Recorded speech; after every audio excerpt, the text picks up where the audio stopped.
ಯಾಕೋಬನ ಮಗಳಿಗೆ ಶೆಕೆಮಿನ ಪಟ್ಟಣದಲ್ಲಿ ಮಾನಭಂಗವಾದ್ದರಿಂದ ಆಕೆಯ ಅಣ್ಣಂದಿರು ಆ ಪಟ್ಟಣದವರನ್ನು ಸಂಹರಿಸಿದ್ದು. ಅಧ್ಯಾಯ 34.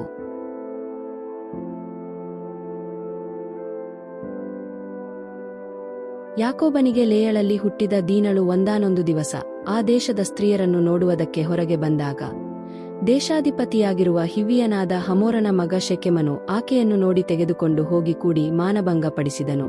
ಅವನ ಮನಸ್ಸು ಯಾಕೋಬನ ಮಗಳಾದ ದೀನಳ ಮೇಲೆಯೇ ಇತ್ತು. ಆ ಹುಡುಗಿಯನ್ನು ಮೋಹಿಸಿ ಆಕೆಯ ಸಂಗಡ ಮನವೊಲಿಸುವ ಮಾತುಗಳನ್ನಾಡಿದನು. ಅವನು ತನ್ನ ತಂದೆಯಾದ ಹಮೋರನನ್ನು, ನೀನು ಆ ಹುಡುಗಿಯನ್ನು ನನಗೆ ಮದುವೆ ಮಾಡಿಸಬೇಕೆಂದು ಕೇಳಿಕೊಂಡನು. ಯಾಕೋಬನು ತನ್ನ ಮಗಳಾದ ದೀನಳಿಗೆ ಶೆಕೆಮನಿಂದ ಮಾನಭಂಗವಾದ ವರ್ತಮಾನವನ್ನು ಕೇಳಿದಾಗ, ಅವನ ಗಂಡು ಮಕ್ಕಳು ಅಡವಿಯಲ್ಲಿ ದನಗಳನ್ನು ಕಾಯುತ್ತಿದ್ದರು. ಅವರು ಬರುವ ತನಕ ಅವನು ಸುಮ್ಮನೇ ಇದ್ದನು. ಅಷ್ಟರಲ್ಲಿ ಶೆಕೆಮನ ತಂದೆಯಾದ ಹಮೋರನು ಯಾಕೋಬನ ಸಂಗಡ ಮಾತಾಡುವುದಕ್ಕೆ ಊರಿಂದ ಹೊರಗೆ ಬಂದನು.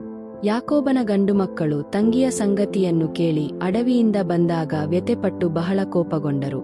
ಶೆಕೆಮನು ಯಾಕೋಬನ ಮಗಳನ್ನು ಕೂಡಿ ಇಸ್ರಾಯೇಲ್ಯರೊಳಗೆ ಬಹಳ ಅವಮಾನಕರವಾದ ಕೆಲಸವನ್ನು ನಡೆಸಿದನು. ಅದು ಆಗಬಾರದ ಕಾರ್ಯ. ಹಮೋರನು ಅವರಿಗೆ, ನನ್ನ ಮಗನಾದ ಶೆಕೆಮನು ನಿಮ್ಮ ಹುಡುಗಿಯನ್ನು ಬಹಳ ಅಪೇಕ್ಷೆಯಿಂದ ಮೋಹಿಸಿದ್ದಾನೆ. ಆಕೆಯನ್ನು ಅವನಿಗೆ ಮದುವೆ ಮಾಡಿಕೊಡಬೇಕೆಂದು ಕೇಳಿಕೊಳ್ಳುತ್ತೇನೆ. ಇದಲ್ಲದೆ ನೀವು ನಮ್ಮಲ್ಲೇ ವಾಸವಾಗಿದ್ದು ನಿಮ್ಮ ಹೆಣ್ಣು ಮಕ್ಕಳನ್ನು ನಮಗೆ ಕೊಡುತ್ತಾ ನಮ್ಮ ಹೆಣ್ಣು ಮಕ್ಕಳನ್ನು ನೀವು ತೆಗೆದುಕೊಳ್ಳುತ್ತಾ ಬೀಗರಾಗಿರಬೇಕು. ದೇಶವೆಲ್ಲ ನಿಮ್ಮ ಮುಂದೆ ಅದೆ. ಅದರಲ್ಲಿ ವಾಸಿಸಿ ವ್ಯಾಪಾರ ಮಾಡಿ ಆಸ್ತಿಯನ್ನು ಸಂಪಾದಿಸಿಕೊಳ್ಳಬಹುದು ಎಂದು ಹೇಳಿದನು. ಶೆಕೆಮನು ಆ ಹುಡುಗಿಯ ತಂದೆಗೂ ಅಣ್ಣಂದಿರಿಗೂ, ನಿಮ್ಮ ದಯೆ ನನ್ನ ಮೇಲೆ ಇರಲಿ. ನೀವು ಹೇಳುವಷ್ಟು ಕೊಡುತ್ತೇನೆ. ಹೆಣ್ಣಿಗಾಗಿ ತೆರವನ್ನು ಕಾಣಿಕೆಯನ್ನು ನೀವು ಹೇಳುವ ಮೇರೆಗೆ ಎಷ್ಟಾದರೂ ಕೊಡುತ್ತೇನೆ. ಹೇಗೂ ಆ ಹುಡುಗಿಯನ್ನು ನನಗೆ ಮದುವೆ ಮಾಡಿಕೊಡಬೇಕು ಎಂದು ಹೇಳಿದನು. ಶೆಕೆಮನು ತಮ್ಮ ತಂಗಿಯಾದ ದೀನಳನ್ನು ಕೆಡಿಸಿದ್ದರಿಂದ ಯಾಕೋಬನ ಮಕ್ಕಳು ಅವನಿಗೂ ಅವನ ತಂದೆಯಾದ ಹಮೋರನಿಗೂ ಕಪಟದಿಂದ ಉತ್ತರ ಕೊಟ್ಟು, ಸುನ್ನತಿಯಿಲ್ಲದವನಿಗೆ ನಮ್ಮ ತಂಗಿಯನ್ನು ಕೊಡುವುದಕ್ಕಾಗುವುದಿಲ್ಲ. ಹಾಗೆ ಕೊಡುವುದು ನಮಗೆ ಅಪಮಾನ. ನಿಮ್ಮಲ್ಲಿ ಪುರುಷರೆಲ್ಲರೂ ಸುನ್ನತಿ ಮಾಡಿಸಿಕೊಂಡು ನಮ್ಮಂತೆ ಆಗಬೇಕು.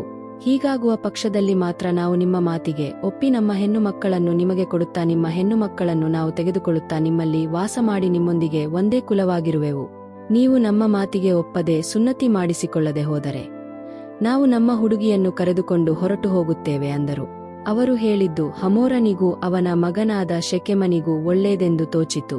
ಆ ಯೌವನಸ್ಥನು ಯಾಕೋಬನ ಮಗಳಲ್ಲಿ ಅನುರಕ್ತನಾಗಿದ್ದರಿಂದ ಅವರು ಹೇಳಿದಂತೆ ಮಾಡುವುದಕ್ಕೆ ತಡೆ ಮಾಡಲಿಲ್ಲ. ಅವನೇ ತನ್ನ ತಂದೆಯ ಮನೆಯವರೆಲ್ಲರಲ್ಲಿ ಘನವಂತನಾಗಿದ್ದನು. ಹಮೋರನು ಅವನ ಮಗನಾದ ಶೆಕೆಮನು ಊರುಬಾಗಿಲಿಗೆ ಹೋಗಿ ಊರಿನವರೆಲ್ಲರ ಸಂಗಡ ಮಾತಾಡಿ, ಆ ಜನರು ನಮ್ಮೊಡನೆ ಸಮಾಧಾನದಿಂದಿದ್ದಾರೆ. ಅವರು ನಮ್ಮ ದೇಶದಲ್ಲೇ ವಾಸ ಮಾಡಿಕೊಂಡು ವ್ಯಾಪಾರ ಮಾಡಲಿ. ಈ ದೇಶವು ಅವರಿಗೂ ನಮಗೂ ಸಾಕಾಗುವಷ್ಟು ವಿಸ್ತಾರವಾಗಿದೆಯಷ್ಟೇ.